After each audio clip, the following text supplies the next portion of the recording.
हा नियम शिक्षण सुधारण्यासाठी आहे की शिक्षण बिघडवण्यासाठी? यूजीसीचा नवा नियम सत्य काय? यूजीसीचा नवा नियम योग्य की अयोग्य? वास्तव समजून घेऊया. सध्या देशभरात यूजीसीच्या नवीन नियमावर जोरदार चर्चा आणि विरोध सुरू आहे. काही लोक म्हणतात हा नियम आवश्यक आहे, तर काही म्हणतात हा नियम शिक्षणावर अन्याय करणारा आहे. मग प्रश्न असा आहे, हा नियम खरंच योग्य आहे का? सरकारचं म्हणणे आहे की विद्यापीठं आणि महाविद्यालयांमध्ये जातीवरून होणारा भेदभाव, छळ आणि अन्याय थांबवण्यासाठी हा नियम आणण्यात आला आहे. विद्यार्थ्यांना तक्रार करण्यासाठी एकसारखी आणि सक्तीची यंत्रणा उभी करणे हा यामागचा मुख्य उद्देश आहे. संविधानातील समानतेची तत्त्वे अनुच्छेद 14, 15 आणि 17 शिक्षण संस्थांमध्ये प्रत्यक्षात लागू व्हावीत असे सरकारचे म्हणणे आहे. म्हणजे सरकारच्या दृष्टीने पाहिले हा नियम भेदभाव थांबवण्यासाठी, विद्यार्थ्यांना संरक्षण देण्यासाठी आणि शिक्षणात समानता निर्माण करण्यासाठी आहे. परंतु दुसरी बाजू काय सांगते?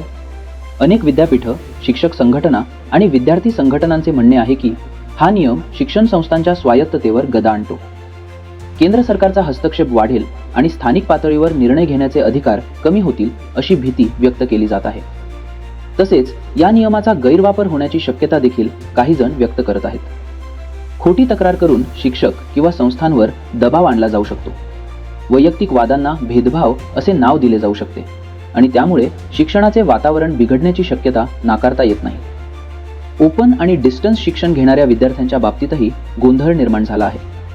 त्यांच्या पदवीची मान्यता, नोकरीतील स्वीकार्यता आणि भवितव्य याबाबत स्पष्टता नसल्यामुळे अस्वस्थता वाढली आहे. म्हणजे एकीकडे भेदभाव रोखण्यासाठी नियम असणे आवश्यक आहे, पण दुसरीकडे तो नियम चुकीच्या पद्धतीने वापरला गेला तर तोच नियम अन्यायकारक ठरू शकतो. यावरून एक गोष्ट स्पष्ट होते, या नियमाचा उद्देश चुकीचा नाही, पण त्याची अंमलबजावणी अत्यंत महत्त्वाची आहे. जर हा नियम पारदर्शक पद्धतीने सर्वांसाठी समान आणि गैरवापर रोखणाऱ्या तरतुदींनी अंमलात आणला गेला तर तो विद्यार्थ्यांच्या हिताचा ठरू शकतो. पण जर तो राजकीय दबावासाठी, सूडबुद्धीने किंवा संस्थांवर नियंत्रण ठेवण्यासाठी वापरला गेला तर तो शिक्षण व्यवस्थेसाठी घातक ठरू शकतो.